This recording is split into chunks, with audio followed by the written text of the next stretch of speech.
অপেক্ষা করে থাকি আমাদের নববর্ষের জন্য। আগের বারও এসেছিলাম শোভাযাত্রাতে, কিন্তু আগের বার এত সুন্দর করে কোনো কিছু সাজায়নি। এবার এসে অনেক আনন্দিত। তারপর আমার বাসায় তো আম্মু পান্তা ভাত, ইলিশ মাছ নিয়ে একদম পুরাই প্রস্তুত। আমার থেকে আমার বাসার লোকের মধ্যে বেশি এক্সাইটেড। এখানে আসলে তো মনে হয় আমার আম্মুরা অনেক খুশি হয়ে যেত, আর আমি এখানে অনেক খুশি। মানে এরকম আগে কোনোবার হয়নি, এবারই মানে অনেক সুন্দর। আজকের পহেলা বৈশাখ আমরা স্কুল থেকে শোভাযাত্রায় এসেছি এবং ওইখান থেকে এই জায়গাটা উপভোগ করছি এবং সুন্দর করে সবাই সেজে এসছে, সবাইকে দেখে ভালো লাগছে। এবার অনেক সুন্দর হয়েছে, আশেপাশে স্টল আছে, তারপরে স্টল থেকে অনেক মানুষ কেনাকাটা করছে। আর এবার হচ্ছে অনুষ্ঠানও সকালবেলা থেকে শুরু হয়েছে। বৈশাখ সবসময় আমাদের বাঙালির একটা আবেগের জায়গা।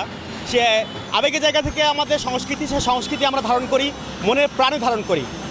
গত বছর যে পয়লা বৈশাখ উদযাপন আমরা করেছি, তার চাইতে এবার পয়লা বৈশাখে আমরা অন্যরকম একটা আবহ দেখতে পাচ্ছি। ছেলেমেয়েরা বেশি তাদের সংস্কৃতি বিভিন্ন পোশাক পরেছে। তারপর আশেপাশে দেখতে পাচ্ছি আমরা বিভিন্ন স্টল রয়েছে, যারা বিভিন্ন খাবার নিয়ে বসে আছে, বিভিন্ন শিল্প সংস্কৃতির পণ্য নিয়ে বসে আছে। সবচেয়ে বড় বিষয় হচ্ছে যে এবার আমাদের চাঁপাইনবাবগঞ্জে ডিসি মহোদয় আসছেন। উনি খুবই সংস্কৃতিমান মানুষ এবং তিনি শিল্প সংস্কৃতির দিকে বেশি নজর দিয়েছেন এবং বাচ্চারা বেশি উপভোগ করছেন। এবং আমি একজন শিল্প সংস্কৃতির টিচার হিসেবে বলতে পারি যে এই শিল্প সংস্কৃতিকে ধরে রাখা উচিত এবং আজকে যেভাবে আমরা পালন করছি পয়লা বৈশাখ, প্রতিনিয়ত এইভাবে প্রত্যেক বছর পালন করা হোক। শুভ নববর্ষ। আসলে বাংলা নববর্ষর শুভটাই লেখা আছে প্রথমে, শুভ নববর্ষ। তার মানে আমরা বাংলা বর্ষটাকে অনেক উদ্দীপনা নিয়ে আমরা গ্রহণ করি। বাংলা নববর্ষ আমাদের একটা ঐতিহ্য, কীর্তি, কালচার সহ একটি দেশের, একটি জাতির সমস্ত কিছু প্রকাশ পায় বাংলা নববর্ষ। আমরা এই বাংলা নববর্ষকে অনেক আগ্রহ উদ্দীপনা নিয়ে বরণ করতে চাই। আমরা দল মত নির্বিশেষে সবাই যেন এই উৎসব পালন করতে পারি, এই প্রত্যাশায় রাখছি। শুভ নববর্ষ। আপনারা জানেন যে বাংলা নববর্ষ এটি দীর্ঘদিন ধরে আবহমান কাল থেকে বাঙালি সংস্কৃতির প্রধান যেটা সাংস্কৃতিক উৎসব বলা যায়, তারই ধারাবাহিকতায় আমরা এবার মোটামুটি উৎসাহ উদ্দীপনার সাথে এই র্যালিটি সম্পন্ন করলাম। এই র্যালিতে সর্বস্তরের জনসাধারণ, জাতি, ধর্ম, বর্ণ নির্বিশেষে সরকারি দপ্তরের কর্মকর্তাবৃন্দ, একই সাথে বিভিন্ন সাংস্কৃতিক দল এবং বিভিন্ন পেশাজীবী দল এবং রাজনৈতিক কর্মী তারা অংশগ্রহণ করেছেন। আমরা মনে করি যে এই র্যালির মাধ্যমে এই দিবসের সূচনা হলো এবং এরপরে জেলা প্রশাসন চাঁপাইনবাবগঞ্জ কর্তৃক লোকজ মেলা অনুষ্ঠিত হবে আজকে সারাদিনব্যাপী এবং একই সাথে সারাদিনব্যাপী বিভিন্ন সাংস্কৃতিক অনুষ্ঠান হবে।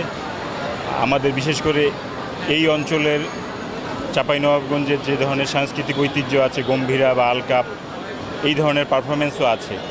এবার সরকারের যে নির্দেশনা ছিল যে একটা ইনক্লুসিভ সোসাইটি গঠনের জন্য, যে অন্তর্ভুক্তিমূলক সমাজ, যার মাধ্যমে আমাদের সমাজের সর্বস্তরেরকে অন্তর্ভুক্ত করা, কাউকে যেন বাদ না যায় যেন কেউ। আমরা তারই অংশ হিসেবে আমাদের ক্ষুদ্র নৃগোষ্ঠী যারা সদস্য রয়েছেন তাদেরকেও আমরা ইনভাইট করেছি এবং বিভিন্ন সাংস্কৃতিক দল আছে, তারাও অংশগ্রহণ করেছে আজকের এই র্যালিতে, আপনারা দেখেছেন। এবং একই সাথে আপনারা জেনে খুশি হবেন যে আগামী কাল থেকে একটি মেলা অনুষ্ঠিত হবে, বিসিক শিল্প মেলা, এবং এই মেলাটি আমাদের স্থানীয় এবং দেশজ যেসব পণ্য আছে সেগুলির প্রদর্শনী হবে।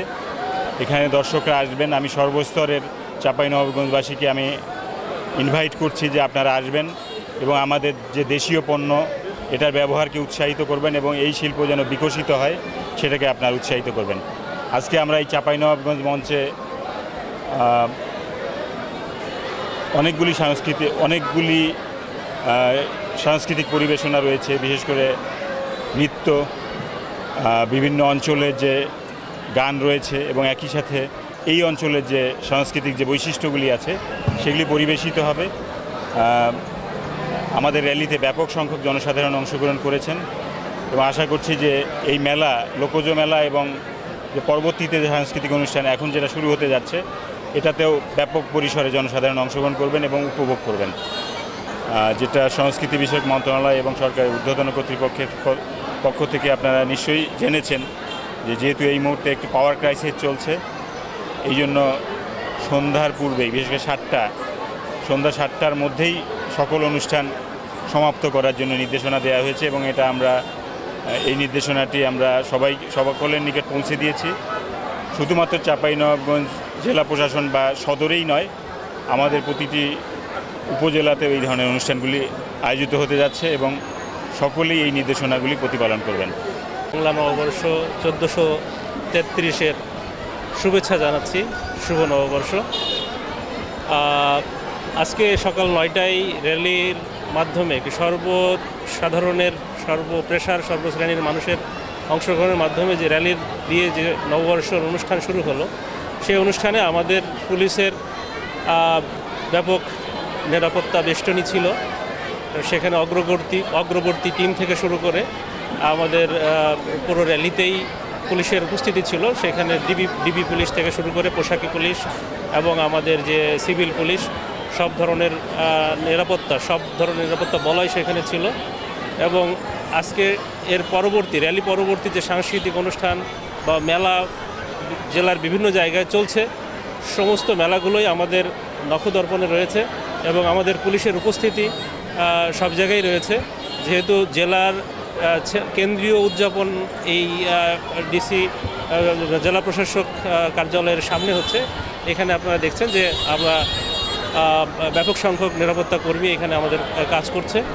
তো সার্বিক বিষয়ে চাঁপাইনবাবগঞ্জে যে আজকে উদযাপন, সার্বিক বিষয়ে আমাদের পুলিশের নজরদারির মধ্যে রয়েছে এবং আমরা আশা করছি যে একটি নির্বিঘ্নভাবে বাঙালির যে প্রাণের উৎসব, সাংস্কৃতিক উৎসব এবং পহেলা বৈশাখের উৎসব, সেটা আমরা নির্বিঘ্নে পার করতে পারবো বলে আমরা আশাবাদী।